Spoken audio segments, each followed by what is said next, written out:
नमस्कार, KP news bulletin में आपका स्वागत है। मैं हूं समीर खान। देखते हैं अब तक के समाचार। शुरू करते हैं सुर्खियों से। कर्नाटक में नई रोजगार नीति तैयार करने की बात सीएम मुंबई ने कही।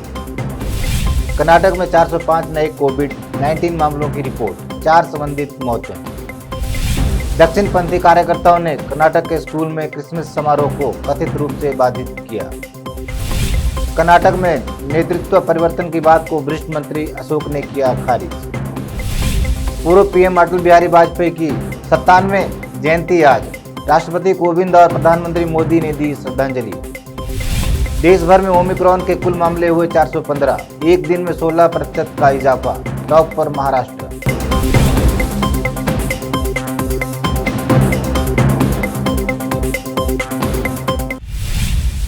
अब समाचार विस्तार से। कर्नाटक के मुख्यमंत्री बसवराज बोम्मई ने कहा कि उनकी सरकार जल्द ही एक नई रोजगार नीति पेश करने की योजना बना रही है, जो राज्य में रोजगार सृजन को बढ़ावा देगी और बेरोजगारी को कम करेगी। उन्होंने यह भी कहा कि उच्च शिक्षा और व्यावसायिक पाठ्यक्रमों को वैश्विक शिक्षा मानकों में अपग्रेड करने की आवश्यकता है और इसलिए उच्च शिक्षा और कौशल विकास विभाग इस आशय के साथ मिलकर काम कर रहे हैं। कर्नाटक में शुक्रवार को कोविड-19 मामलों की संख्या में वृद्धि देखी गई, क्योंकि इसने 405 नए मामले दर्ज किए गए हैं, जिससे राज्य में संक्रमणों की कुल संख्या 30,03,969 हो गई। राज्य में कुल सक्रिय कोविड मामलों की संख्या 7,251 है। शुक्रवार को बेंगलुरु अर्बन में 254 नए मामले दर्ज किए गए। बेंगलुरु ग्रामीण जैसे अन्य स्थानों में 1 मामला, दक्षिण कन्नड़ में 20 मामले, कोडगु में 12 मामले, मैसूर में 13 मामले, उत्तर कन्नड़ में 32 मामले, कोलार में 18 मामले, तुमकुर में 16 मामले और उडुपी में 13 मामले सामने आए हैं। कर्नाटक में पिछले कुछ महीनों में चर्चों और प्रार्थना कक्षों पर हमले के बाद कुछ दक्षिणपंथी कार्यकर्ताओं ने मांड्या के एक स्कूल में क्रिसमस के जश्न के दौरान एक ईसाई कॉन्वेंट में हंगामा कर कार्यक्रम में बाधा डाली। बेंगलुरु से लगभग 160 किलोमीटर दूर मांड्या जिले के एक कस्बे पांडवपुर में निर्मला इंग्लिश हाई स्कूल में क्रिसमस समारोह को हिंदू जागरण वैदिक कार्यकर्ताओं के एक समूह ने कथित तौर पर बाधित कर दिया। घटना का एक वीडियो सोशल मीडिया पर खूब शेयर किया जा रहा है। कर्नाटक में संभावित नेतृत्व परिवर्तन के अटकलों पर विराम लगाने की मांग करते हुए राजस्व मंत्री आर अशोक ने कहा कि भाजपा अगले चुनाव का सामना मुख्यमंत्री बसवराज बोम्मई के नेतृत्व में करेगी। हाल के दिनों में कुछ तिमाहियों में अफवाहें थी कि बोम्मई घुटने के ऑपरेशन के लिए विदेश जा सकते हैं। अशोक ने संवाददाताओं से कहा, हम अगले चुनाव का सामना बोम्मई नेतृत्व में करेंगे, इसमें कोई संदेह नहीं है। वह हमारे 100% नेता हैं। मंत्री ने बोम्मई के घुटने के ऑपरेशन के लिए विदेश जाने की अफवाहों को शरारत करार दिया। उन्होंने कहा कि डॉक्टरों ने उन्हें सलाह दी है कि वह भारत में बिना ऑपरेशन के ठीक हो जाएंगे। अब लेते हैं छोटा सा ब्रेक, जल्द लौटते हैं। हिंदुस्तान के हर कोने में हम हैं मौजूद। 24 घंटे हालात पर गहरी नजर, खबरों से जुड़े चुपते सवालात और आपको दिखाता है धार्मिक, सामाजिक, राजनीतिक, लोकल और इंटरनेशनल न्यूज की सबसे बेहतर कवरेज, जो आपको रखती है हर पल बाखबर। देश और दुनिया भर की खबर के लिए देखते रहें KP news 24/7।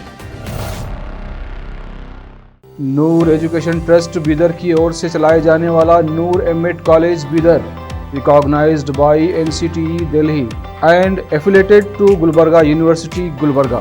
Admission are open for the academic year 2021-22.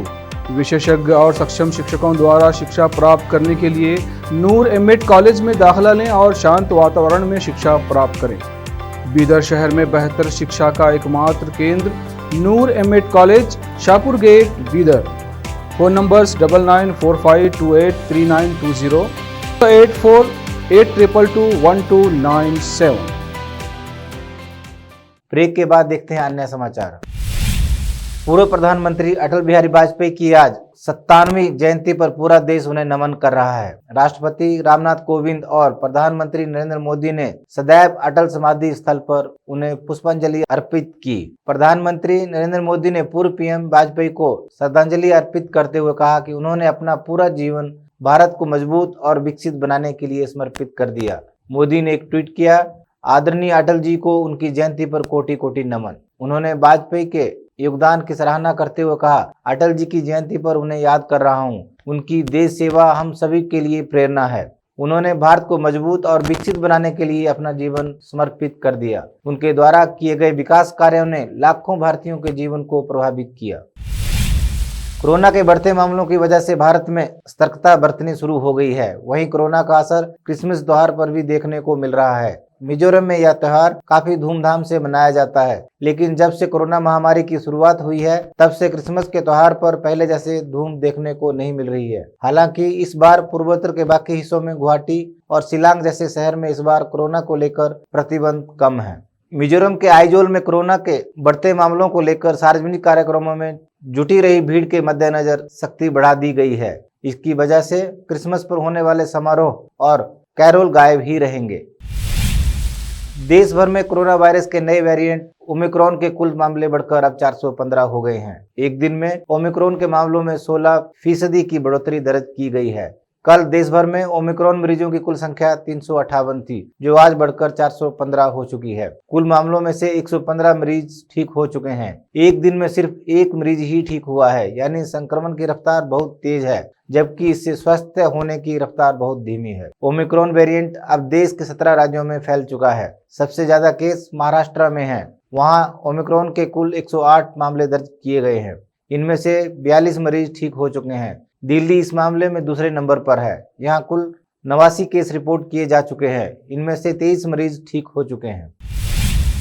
Punjab के लुधियाना में एक अदालत परिसर में विस्फोट करने वाला संदिग्ध हमलावर एक पुलिसकर्मी था। उसके खिलाफ ड्रग्स मामले दर्ज थे। वह ड्रग्स मामले रिकॉर्ड को नष्ट करना चाहता था। सूत्रों के हवाले से यह जानकारी सामने आई है। विस्फोट में संदिग्ध गगनदीप सिंह की मौत हो गई। पूर्व हेड कांस्टेबल गगनदीप को ड्रग तस्करी मामले में गिरफ्तार किया गया था, जिसके बाद उसे नौकरी से 2019 में बर्खास्त कर दिया गया और उसने सजा के तौर पर 2 साल जेल में बिताए। इसके बाद सितंबर महीने में उसे जेल से रिहा कर दिया गया। सूत्रों ने बताया कि गगनदीप सिंह को उसके खिलाफ दर्ज ड्रग्स मामले में अदालत में पेश होना था। सूत्रों ने बताया कि उसने कोर्ट रिकॉर्ड रूम को नष्ट करने की योजना बनाई थी, जहां केस के कागजात रखे हुए थे।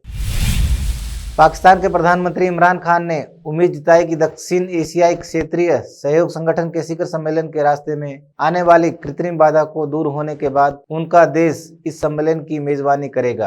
पाकिस्तान के विदेश कार्यालय के अनुसार खान ने दक्षेस के महासचिव इसाला रूबन बिराकन के साथ अपनी बैठक के दौरान यह टिप्पणी की। बिराकुन ने यहां प्रधानमंत्री से शिष्टाचार भेंट की। विदेश कार्यालय ने कहा, प्रधानमंत्री ने इसके रास्ते में बनाई गई कृत्रिम बाधा को हटा दिए जाने पर पाकिस्तान में दक्षेस शिखर सम्मेलन की मेजबानी करने को लेकर आशा व्यक्त। दक्षेस अफगानिस्तान, बांग्लादेश, भूटान, भारत, मालदीव, नेपाल, पाकिस्तान और श्रीलंका का एक क्षेत्रीय समूह है।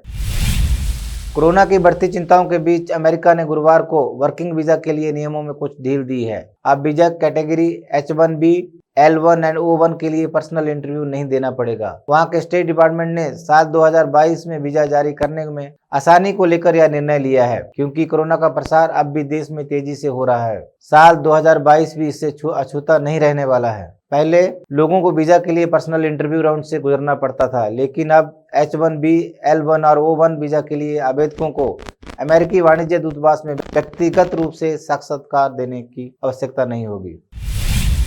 देखते हैं समाचार फिल्मों के। RRR की टीम ने बताया ट्रोलिंग पर कैसा रहता है रिएक्शन और किसे है सोशल मीडिया का एडिक्शन।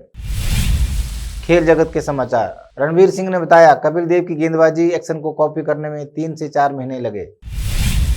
अंत में देखते हैं समाचार बाजार के। हफ्ते के आखिरी दिन लाल निशान पर बंद हुआ शेयर बाजार। सेंसेक्स 151 अंक टूटा, निफ्टी 17,000 के स्तर पर। फिर से एक नजर सुर्खियों पर। कर्नाटक में नई रोजगार नीति तैयार करने की बात सीएम मुंबई ने कही। कर्नाटक में 405 नए कोविड-19 मामलों की रिपोर्ट, 4 संबंधित मौतें। दक्षिणपंथी कार्यकर्ताओं ने कर्नाटक के स्कूल में क्रिसमस समारोह को कथित रूप से बाधित किया। कर्नाटक में नेतृत्व परिवर्तन की बात को वरिष्ठ मंत्री अशोक ने किया खारिज। पूर्व पीएम अटल बिहारी वाजपेयी की 97वीं जयंती आज। राष्ट्रपति कोविंद और प्रधानमंत्री मोदी ने दी श्रद्धांजलि। देश भर में ओमिक्रॉन के कुल मामले हुए 415, एक दिन में 16% का इजाफा। टॉप पर महाराष्ट्र।